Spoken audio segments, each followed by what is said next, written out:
Are you ready? I am. Okay. Welcome back to... Oh, that's right. That one, sorry. Golly, you changed cameras on me. Forgot. Okay, ready? The Catwalk Podcast showcases the greatest of the people of the Permian Basin through partnering in conversation with high-level leaders, social entrepreneurs, nonprofit leadership, and industry executives. Hey, everybody, and welcome to another week of The Catwalk. I'm your host, Jay Whitlow. I want to introduce to you our special guest today. We're excited to have Autumn Vest. Autumn serves as the Executive Director of the Midland Shared Spaces since March of 2018. Autumn oversees the daily operation of the nonprofit multi-tenant facility and works to encourage collaboration throughout the community. In addition, she is the host of the Midland Shared Spaces podcast called The State of the Nonprofits, which presents conversations with community leaders on the challenges and celebrations of the nonprofit sector. She's a longtime Midlander and West Texas native. Autumn has enjoyed the honor of serving the Midland nonprofit community for over 15 years. Prior to joining the MSS team, Autumn served as the Executive Director of the Sibley Nature Center and the Director of the CAF Airpower Museum. She's a graduate of Texas Tech University, Reckham, and holds a Master of Public Administration from UTPB. She's a proud mom, bonus mom, and law enforcement wife. Up next, please enjoy my conversation with Autumn Vest. Elevate your operation with Performance Chemical Company, the pioneers in redefining chemical solutions for the oil and gas industry in the Permian Basin. Unveiling groundbreaking ideas since 2017, our dry chemistry plant stands as a testament to innovation. Our products and services revolutionize water treatment, production, midstream, and saltwater disposals. We're your strategic partners in optimizing investments, slashing operating expenses. Performance Chemical Company. How you get there matters. Welcome back to the Catwalk, everyone. Jay sitting here across the table from me as always. The great Chris Stegall. Chris, what's up? Not a lot. How are you? I'm doing well. And sitting to my left is our guest today. This is my good friend, Autumn Vest. Welcome to the Catwalk. Thank you so much for having me. I'm excited. Well, we're excited to be here. I want to say, first off, thank you for having us at the luncheon, the 10-year anniversary of Midland Shared Spaces. Yeah. I know we're going to talk about that in a little bit, We but will. first off, I always bring something to the masses. I was up in my attic a couple of days ago, which was scary because of my age. No one wants me on an attic ladder. And I was searching through some old things from my dad's house, and I came across something that I thought probably my kids, your kids probably don't know what I'm about to show you, but do you ever remember something like this? You ever seen one of those, Chris? Yeah. What is that? Like, It's Google Maps. yeah, it's basically a map that you pick up at the gas station to go wherever you're going. Like, Exactly. we used to have those in the glove box. Yes, and I was going to ask you, does this bring back any memories of any vacations that you took? Did your families use Oh. these? Yeah. As soon as I was old enough, I was the navigator. So I mean, like I learned how to read a map in the car, and I mean, I was a child of the '80s, so I Yeah. spent time reading the map, and I'm good at directions. And it's funny because I've actually had that thought recently as we do vacations with our kids that they have no concept of any of that at all. They don't. Mine definitely don't, because I hear them all the time. Like, I use Waze and I use Google Maps. What app do you use to find your directions? I kind of go back and forth. I really like Waze when I'm on a long trip because I like the immediacy of the roadblocks and all those things. But my phone just automatically typically goes to the Apple Maps just because I'm an Right. Apple user. So Yeah. Chris, what do you use? What app do you use? I'm a Google Maps person. Are you? I've had too many negative run-ins with Apple Maps, Yeah. so I'm a Google Maps guy. You know, the thing about this that brought back all the memory was opening it up in the car, looking at. We used to play games off of the map. You know, like if you see this word or this town, you got a point or whatever. But I could never refold this back up, and my parents would always get mad at me because my dad's like, "Where's the map?" And it's wadded up in the floorboard, right? Chris, you said it was in the glove box of your car. Yeah, we kept them in the glove box. Did you have to fold it back up? Was that your responsibility? Did you get it folded so- perfectly? Kind of funny. My dad basically made us run drills on how to fold a map. No. Yep. So my brother and I'd be out in the backyard with the maps unfolded, and we'd have to put them all back together. Did he time you? No, he didn't time us, but he made sure that it was perfect so that he never had to go get another map. Now, Autumn, you guys travel a lot. I think I saw some beach pictures from you guys from the summer. Yeah, we right? did. Do y'all go every summer to the beach? No, actually, that was the first time we taken our kids to the beach. We actually spend most of our time in Cloudcroft, New Mexico. That's kind of our go-to. Our family has a place there, so we really just enjoy the mountains and the calm Cloudcroft. You know, it's not a big tourist destination. Right. It's quiet. It's nice. Wow, that is nice. Do you have to have maps to get up there? No, not anymore. Not anymore. Yeah, we went to the beach this summer, and I had to rely on Google Maps the whole time. And some of my favorite memories of fighting with my parents was over the maps and directions and watching my parents fight, because my dad never wanted to ask for directions. Oh, yeah. But let's get to know you, because you are our guest. We don't want to know about maps anymore. So you are the executive director at the Midland Shared Spaces. I want to know what that is and explain to those who don't know. But walk me through where you're from all the way up until maybe high school, college, or you met your husband. Yeah, Walk sure. me through that journey. So I was born in Kermit, Texas. So I may not be a Midlander, but I'm pretty darn close. So I was born in Kermit. My family lived in Monahans. My dad's oil and gas. So, we lived in that kind of environment. And then I was 4 years old when we relocated from Monahans to Midland. My dad was with Chevron after the Gulf merger. And so I basically grew up here. I went through school in Midland. I'm a graduate of Midland Lee High School.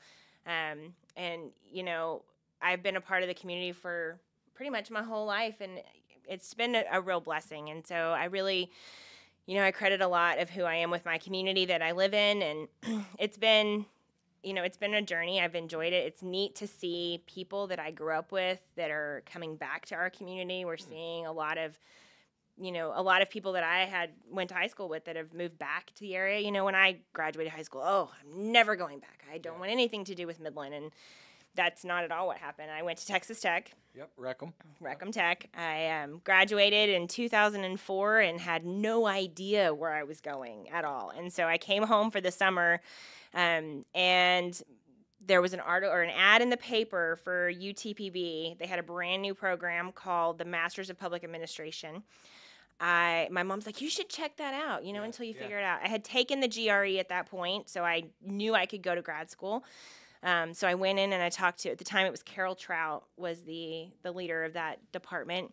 I talked to her it was Thursday or Friday, and somehow I was registered on Monday. I was going to school. So it was a huge, kind of a weird moment where I just think it was all meant to be, and that's really what kind of launched me into the direction that I'm in now. But so I have a bachelor's degree in public relations with a minor in marketing from Texas Tech, and then I have my master's in public administration from UTPB with a focus on nonprofit leadership and economic development.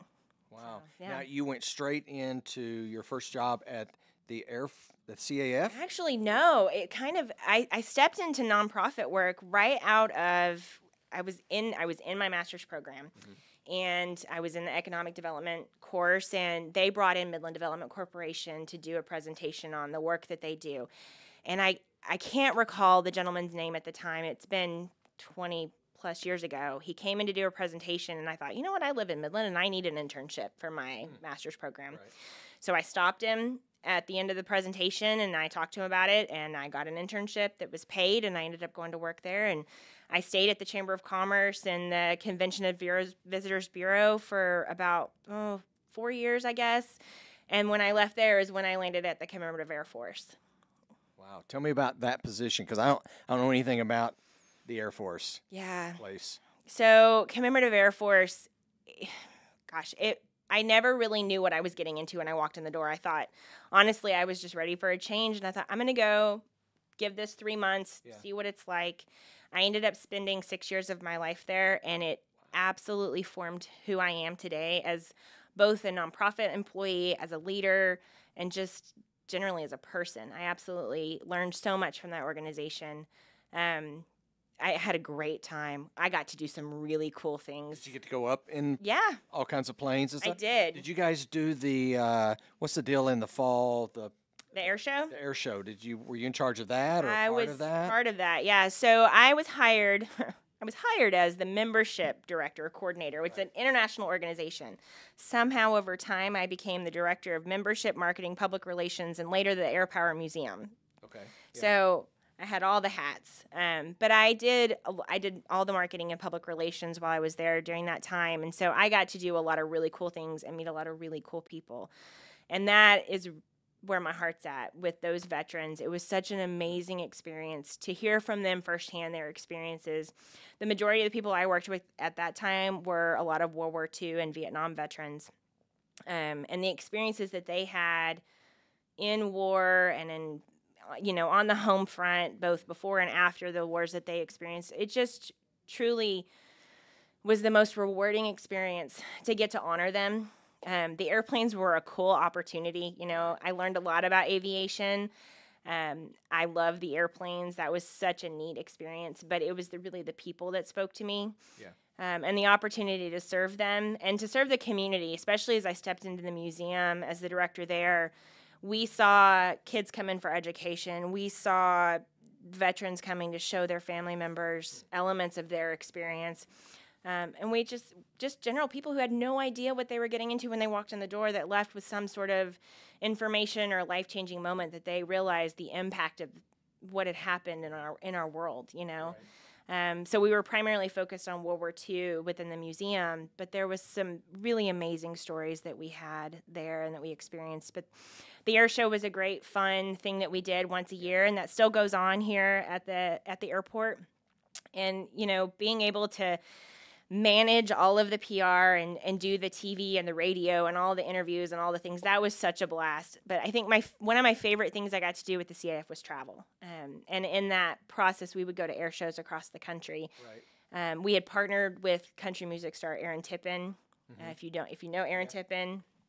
He's not a big fan, but well, you got to be in the country. He's not in the country. He's kind of twangy. Yeah. But he has such a heart for aviation, and so we partnered with him and actually created a touring air show / country music show. Really? And somehow I became the tour manager for that. So that was a really interesting opportunity. We called it the Red, White, and Loud Tour. So that was another hat that I got to wear. How can a country artist be a red, white, and loud? Oh, well, when you pair it with B-17, B-24, B-29, and the radial engines, that's when it gets loud. Were you a part of the Honor Flight, that program that goes on at the airport? Yeah, actually, I did have an opportunity. After I left the CAF, a really good friend of mine who actually had been a part of my team at the museum, his name was Daryl Sanders, he encouraged actually my husband and I to join up and volunteer with the Honor Flight. And so I was actually the executive director at Sibley Nature Center at the time. Okay, yeah. But I got to go on and participate in the Honor Flight and be a part of that. And that experience, it kept me connected to the veterans. Right. I didn't get to do the aviation side of things as well anymore, but I still got to be a part of their stories and see that experience. And I did actually get to go on one of the Honor Flights. Really? So I had the experience in D.C. Cool. I can't explain how amazing that opportunity was. My husband and I we helped coordinate a lot of it. We helped be a part of the team, and then we just served the whole time that we were there. And it was just a really rewarding opportunity that he and I got to experience together. Right. We only got to do that once, and then, family happened, and so the travel side kind of slows down a Family, bit. kids. Yeah, absolutely. So you left CAF. Did you go straight to the Nature Center? I did. That's a different pivot, right? Oh, yeah. Yeah. Well, I think that speaks into who I am, though. Nonprofit is my heart. It's, I love mission. The CAF mission really spoke into me personally because I do appreciate and thank veterans for their service and being able to help tell their stories. But it's the administrative side of things that really is part of who I am. The organizational side and taking something and really making it blossom and grow and building the team to make those things succeed. And so Sibley Nature Center was going through a transition at the time. If you know Sibley, that name for a very long time was very synonymous with the founder, Burr Williams. And so he was retiring, and they were in the hunt for a new executive director. And it was an opportunity for me to grow as a leader, to step out from under a CEO, like we had at the CAF, and become the executive director and work directly to lead the organization. And they needed some new direction and some new growth. And so I got to spend about 4 years with Sibley Nature Center, just rebranding, restructuring, and giving some new life and direction into the agency. And that was a lot of fun. I am not nature girl by any means. The mission there was a lot of fun, and I learned a whole lot. But I don't like bugs, and I'm not a real fan of snakes. And so And they're out there, right? yes, they are. But I had a great team who loved those things. Take care of them. Takes care of them, takes care of the land.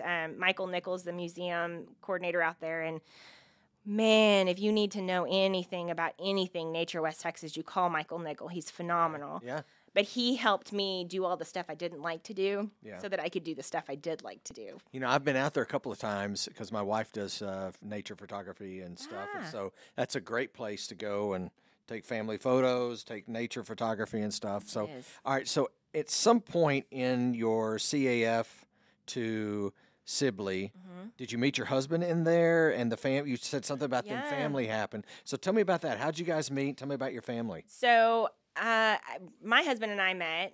His name's Randy. We met in 2012. It was kind of funny, actually. It's a funny story. I didn't actually meet him first. My mom did. And so, yeah, Mom. this Yeah. it's small Mom's world. fault. It is mom's fault. She complains about the fact that she'll never clean windows again because of this. Oh, wait. Now I got to hear this. Yeah. So my husband's parents actually live across the street from my parents. And my mom was a real estate agent. She's retired now, but she was outside cleaning the windows on the house. And the neighbors knew of each other. Right. And my husband at that time had just gone through a divorce, and he was living in an apartment, and he knew that my mom was a real estate agent. So he bebops across the street and says, I'm kind of telling me about the market. I'm looking into buying a house because someday when I get remarried at my age, she will likely have children. And my mom went, not necessarily so. My daughter doesn't have children. And so a light bulb went off in Randy's head. Setup line. What a setup line. So, a couple of days later, or a day later even, I get a Facebook message from some guy. And my mom's like, oh, if you hear from this guy, you should accept this. And there's some other familial connections that the families knew each other. And I thought, okay, Mom, sure.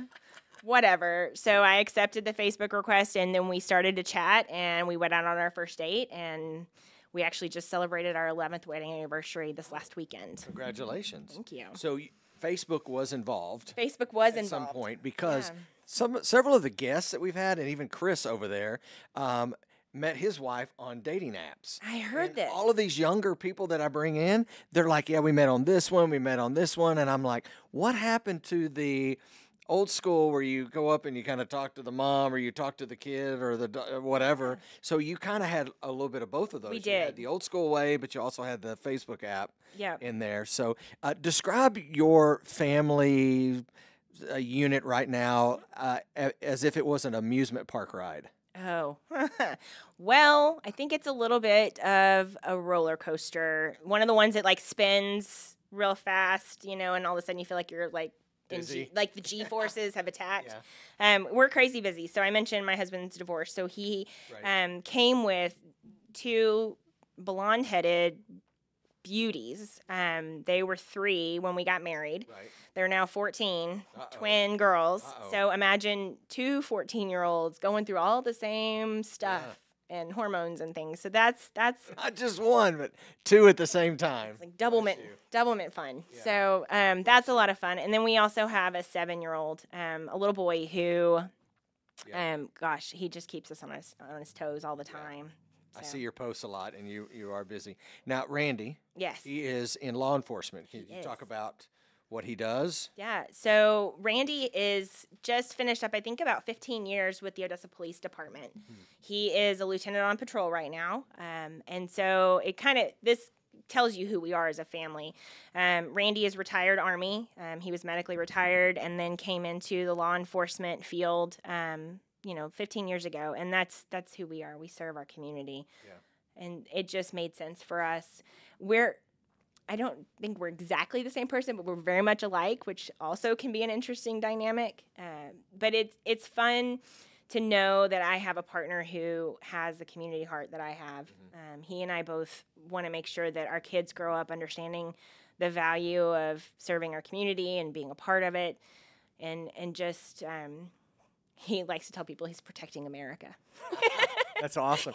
You know, you've been in nonprofit, and I know we want to get to Midland Shared Spaces where you're currently at here in a second, but you were leading to something there that made me think, is there some misconceptions in our community about nonprofits? Because I know, like when I've been in nonprofit and church world and stuff, and you go and you ask somebody about donating and giving, there's some skepticism there. Where's the money going? How do I know this is going to really go to the kids or whatever? What do you say as a leader in that nonprofit world to people who have misconceptions? And what does the Permian Basin need to know about nonprofits? Yeah. So there's a lot of misconceptions about nonprofits. I think first and foremost is that we're not a professional sector, that we are a bunch of people who couldn't get jobs somewhere else. So you got to really watch us. And that's not the case at all. We have a lot of people who are degreed specifically in the arena, or people who have a lot of experience. And we do business just like business does business. And I think that's the first thing that we need to really make sure people understand is we have standards. There are things that we have to adhere to make sure we're doing the best things that we can for our community, and that we're good stewards of donors' assets and all the things that we're entrusted with. And, you know, we do the work that we do not because we expect to make hundreds of thousands of dollars. Nobody goes into work in nonprofits because they want to make bank. Same as church. Exactly. Church work, yeah. Exactly. We're a nonprofit because we have passion about the work that we do. Right. You know, and I think that really can help to build trust in the donor and in the community at large. And it's all about relationships. Everything that we do in nonprofit work and in church work, it's all about relationships. Right. It's about knowing the people that you're working with and putting trust into them. The best way to overcome misconception is just to go visit. Go be a part of a nonprofit, and you will have such an eye-opening experience because, like I mentioned, we have very qualified staff members who are doing the things that they know are going to make a difference in somebody's lives. We're all working together to make Midland a better place, or whatever community you're in. And I think, you know, at its core, that's the whole point, right? Is to make our home someplace that everybody gets what they need and everybody feels that they're supported and taken care of and that they're able to move forward. I think the other misconception is that, oh, well, you know, I don't want this old TV from 1982. I'll just give it to Charity XYZ. And, you know, that's something we appreciate, those kinds of things, absolutely. But we also have to take into consideration, what are we going to do with that kind of thing? Or that computer that was your grandma's 1997 Dell laptop, you know?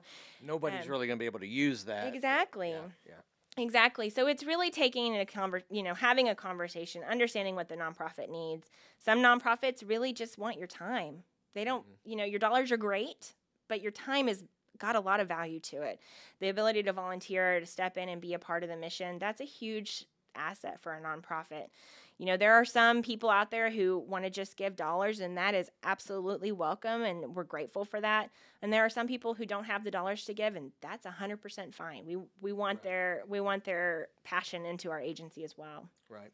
Now, Midland Shared Spaces is a different kind of nonprofit sector or world, right? Yeah. I heard you say at the luncheon the other day for the 10-year anniversary for the business that you guys are not like, saving puppies and doing that. So what does Midland Shared Spaces offer to the nonprofit sector? Yeah. So we were founded by a group of people driven by the Abel Hanger Foundation and a few other foundations that partnered with them back in 2014. It really started in 2012, but we opened doors in 2014.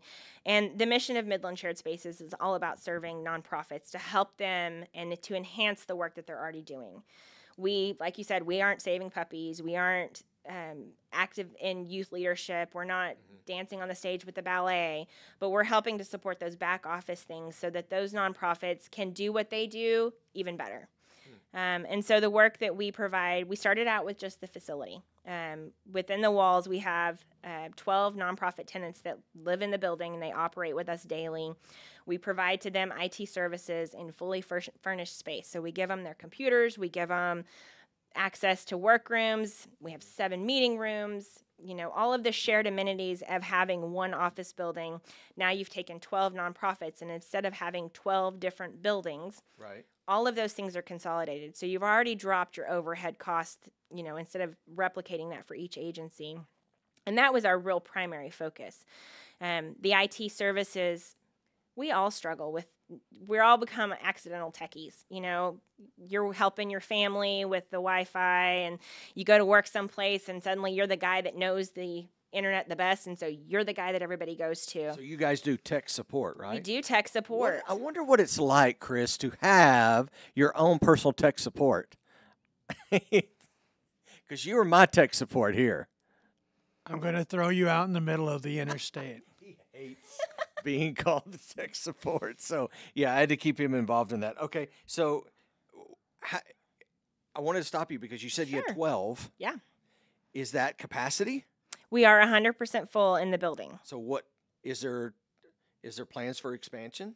So there's always ideas around expansion. Uh-oh. But, physical space is expensive, and, replicating the building isn't necessarily happening tomorrow. Mm-hmm. But what we can do is take those services outside the walls and start to really expand and look at ways that we can impact the nonprofits that already have their facilities or that maybe needed program facility. Right. Our facility is primarily for offices. Most of our agencies, they do their program outside of our walls, whether it's in partnership with churches, in the schools, or with performance arenas.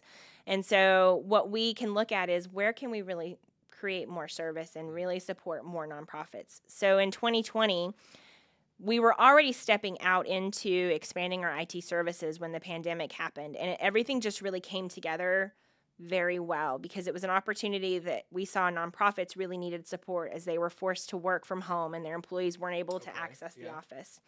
We provided a lot of support to help nonprofits get up to speed so that they could stay productive during that 6 weeks of time. And that really launched us into moving that program forward very strongly in the fact that we are able to take our IT services. We provide project services where nonprofits who need to migrate to Microsoft 365 can call us. We can come in and do the project and step back out. Wow. Or if they want somebody that's going to manage and be that tech support on call for them all the time, they can sign up with us for managed services, and we can help them through that process as well. And everything that we do require fees for. Yes, we have IT service fees, and we do have rent fees. But what we do is such a below market rate that our nonprofits can actually access those services. And there's really 2 reasons for why we do that. First of all, we have to be able to sustain the project, of course. We have to be able to keep that going. But the other side of it, especially in the facility, is about accountability and buy-in. Those nonprofits have to help us to keep the building and keep the facility and keep the services going for them so that they also, there's value in that for them as an agency as well. And so it's a partnership between MSS and the tenants or the IT service clients that we serve. Wow.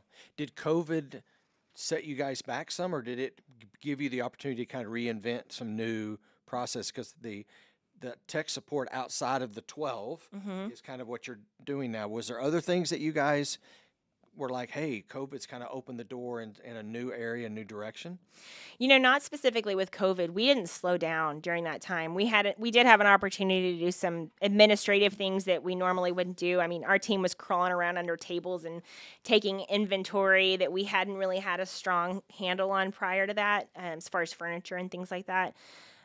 So we were already really stepping into the IT. And so what we've done, honestly, in the 10 years of our life has been very strategic about how we move forward and how we grow, because we don't want to tax the capacity of our staff. We don't want to tax the capacity of our funders and our partners and donors. And so we've been very careful about how we move. And, IT services, we'd been doing it inside the walls for 7 years when we took it out. So we'd been doing it well, and we had a model for that. And then taking that outside the walls, we were able to do it with professionalism and strategically to make sure that we did it right. And then since then, we've looked at what are other options. Right. You know, what have we learned from this? And so we stepped into fiscal sponsorship in 2021. And that was basically what that means is a new forming agency can start the work now under a fiscal sponsor while they're waiting for their IRS designation. And so that allows foundations or donors to be able to get that tax break or to be able to give donor dollars to an effort and not have to wait for that IRS designation to come in. And, you know, we handled all of the back office services for that agency that we did that with. And that gave us a taste of what it looks like to do things like HR, accounting, you know, and some other processes. And so those are very much things that we're considering. But what we've really been talking about for several years is medical insurance. And that's such a huge need. In the nonprofit district or sector, it's really hard to be competitive in the marketplace for employees. And especially in this community, everybody, you know, everybody can work pretty much anywhere they want, honestly. If they have the capacity and the knowledge, they can get a really strong position, especially in the oil and gas industry. And, you know, how do we become appealing in the marketplace? Well, we have to be able to meet that. And we can't pay the same dollar amount. But we can make up for it in other ways, sometimes in flexibility, sometimes in just the environment or the hours or what have you. But other ways we have to kind of meet the standard is to make sure our nonprofits are able to provide benefits for their employees. Right. You know, in today's market, you're basically a two-income household to be able to survive in this community. And we want to make that appealing to people to come into the nonprofit sector because it is a professional sector. Right. Is there anything in the nonprofit world that is not being addressed that's got your attention? Oh. You know, I don't know that it's not being addressed. I think for me, what I'm seeing is a real struggle in volunteer recruitment. We've seen a change since 2020, especially with COVID. That's where a lot of nonprofits have seen a shift is in commitment with volunteers and the consistent, you know, I'm going to show up and I'm going to do this program with you and be a part of your agency. We've seen a lot of people where they have an experience, which is great. We want them to have a good experience, but we also want them to become a part of who we are as agencies. You know, in Midland Shared Spaces, we're a little different. We don't utilize or have a lot of need for volunteer support outside of our executive leadership and our board. But we help other agencies to get the word out. And so, you know, they're looking for program volunteers. They're looking for administrative volunteers. And it's just a real challenge now. Everybody's working. And, you know, having that opportunity to take off from work is pretty limited for some people. And we don't see a lot of, you know, daytime availability these days. Right. And you guys operate off donor funding yourself. Of course, yes. Right. So the question that I have is, I know there's always like the Boys and Girls Club have their big event, and you know, 311 has their big event. Do you guys have events that you have coming up or that you plan to where people can attend and learn about what you guys do and give? We do. We have a couple of things coming up. One of the things I want to talk about, I'll start with the one that's specifically for Midland Shared Spaces, which is our Rhythm and Booze event. We do it annually. This year, our fourth. Booze. Booze, Yeah, yes. Booze. That speaks volumes in Midland. We like to have a little fun at Midland Shared Spaces. Yeah. So this is going to be our fourth Rhythm and Booze event. It's in September. It's the third Thursday of September. Okay. We do it at our facility, which if you've not been to MSS, I encourage you to come by. It is in Cladesta. In Midland, we're on the west side of Cladesta on A Street. And we put up a big tent and we just throw a big party. And we have dueling pianos. And so the dueling pianos come in and we have, it includes a bar. There's a ticket to the event. You have to be 21 and up, of course, booze. To attend. Obviously. Yeah. And, you know, we just have a really good time. But the thing I love about Rhythm and Booze is it's kind of twofold. It's an opportunity for people to come and have fun and actually see the facility where we do the work that we do. And we've also just made some really good friends. We, through that process, have met board members who have come alongside us, who've brought their organizations alongside us to be a partner in the work that we do. Both financially and through leadership support. And it's just been a cool experience. Tell me about is it Permian Basin Gives? Permian is Basin a great opportunity for like our company, Performance Chemical, or other oil and gas companies to get involved in that, where they don't have to specifically give to a nonprofit. They can give to the global picture, because you guys aren't just helping the 12 that are in your building. And a lot of people may not know how many nonprofits are in Midland. Yeah. And the Permian Basin. Do you have a number of that? Well, see, that number, it's hard to whittle it down. So if you pull an IRS number, you're going to hear people say a lot that there's 1,500 nonprofits in Midland County alone. That's true, but if you start to whittle that down and you remove things like professional associations and booster clubs, churches fall in a little bit different kind of designation if you're looking at just charities. So just nonprofits, you're probably talking around 250. Wow. Active That's still a lot. nonprofits, yeah, absolutely, and they're doing a variety of different things, and some work specifically in Midland County, some are actually based in Midland and work in other areas, not of just the country but the world. Right. And so with Permian Basin Gives, what it does, and the way we do it locally is a little different from what you see kind of through the National Giving Day or other larger communities.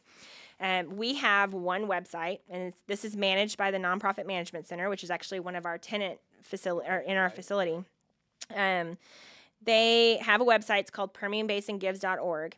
You can go on that website. You can scroll through, and we're actually going to be launching soon because this is on Tuesday, May the 21st. Okay. So when the website gets loaded in, you'll see all of the logos and all of the information and how to learn more about the participating nonprofits. The last few years, we've had upwards of 100 to 150 nonprofits participating. Okay. And you can go in and select what nonprofit you want to learn more about. Now, the way that we have to do Permian Basin Gives is you do have to give directly to the nonprofits because we don't have a clearinghouse for those funds. But it gives you the opportunity really to see a listing of nonprofits. So you can kind of become familiar. If you want to search in that list by youth education, you can do that. Okay. If you want to search by adult services, that's there. All the different categories you can think of, arts and culture organizations. And, that helps you whittle it down. You can find what speaks to your passion through that website and then give as much as you like. The real power of Permian Basin Gives is, yes, companies can get involved, and we love that. A lot of ways that they do that is through matching donations. So they will say, I'm going to give you $5,000 if you can raise the matching $5,000, or I'll match dollar for dollar up to $5,000. Yeah. The power comes in with the individual.